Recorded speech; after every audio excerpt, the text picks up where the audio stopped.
જય હિન્દ ખેડૂત મિત્રો, વિડીયોમાં તમે મેસી 1035 ટ્રેક્ટર જોઈ રહ્યા છો તે વેચવાનું છે.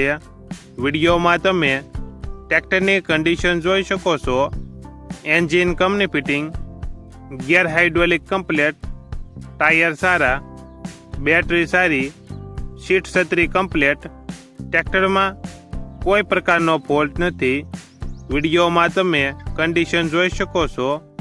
પાર્સિંગ ચાલુ, મોડલ 2008, કિંમત 1,80,000.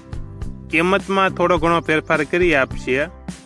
આ ટ્રેક્ટર તમને ક્યાં જોવા મળશે તેની વાત કરવામાં આવે તો જિલ્લો જૂનાગઢ, તાલુકો વિસાવદર અને કાનાવડલા ગામે જોવા મળશે. ટ્રેક્ટરના માલિકનો નંબર નીચે આપેલો છે, ત્યાંથી તમે વધુ માહિતી માટે માલિકનો કોન્ટેક્ટ કરી શકો છો અને તમારા વધુમાં વધુ મિત્રોને વિડીયો શેર કરો.